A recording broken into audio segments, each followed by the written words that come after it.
আজি বছৰৰ প্ৰায় শেষ দিন আহিছে 30 ডিচেম্বৰ। এই 30 ডিচেম্বৰত আমি আমাৰ অসমৰ যিবিলাক কৃষক আছে প্ৰতিজন কৃষকৰ উজ্জ্বল ভৱিষ্যত কামনা কৰাৰ উদ্দেশ্যে আমি মিলিত হৈছোঁ।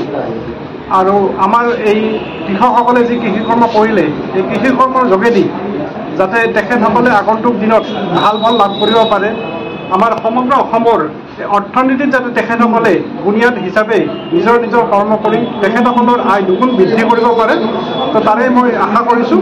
আৰু আমি অসম কৃষক পৰিষদৰ তৰফৰ পৰা সমূহ কৃষকসকললৈ আমি আন্তৰিক শুভেচ্ছা জ্ঞাপন কৰিছোঁ। নতুন বছৰ আমি যিহেতুকে কৃষকৰ লগত জড়িত, আমি প্ৰতিটো কাম কৃষকৰ মংগলৰ উদ্দেশ্যে বা কৃষকৰ যি স্বাৰ্থ থাকে কৃষকৰ স্বাৰ্থত তেখেতসকলৰ হকে কাম কৰি যোৱাৰ যি পৰিকল্পনা এই মূল মন্ত্ৰ হিচাপে আগতে আমি কাম কৰি আহিছোঁ।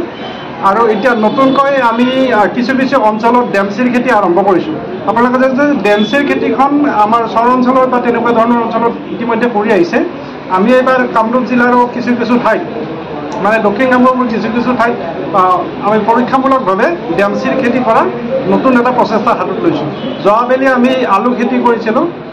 আলুৰ খেতিৰ যোগেদি মানুহখিনিক আমি আগ্ৰহী কৰি তোলাৰ কাৰণে যাতে ভৱিষ্যতে আলুৰ যিটো আমাৰ অভাৱ থাকে বা আলু যাতে বাহিৰৰ পৰা ৰপ্তানি নহয়, আমি নিজৰ স্বাৱলম্বী হ'ব পাৰোঁ, এই আলু খেতিটো কৰিছিলোঁ। আৰু এইবাৰ আমি পৰীক্ষামূলকভাৱে ডেমচিৰ খেতি কৰিছোঁ। এনেকৈ নতুন খেতি আমি অসমত আনি পেলাই যাতে কৃষকসকলৰ তেখেতসকলে এটা লাভান্বিত হ'ব পাৰে, এই ধৰণৰ চিন্তা চৰ্চাৰে আমি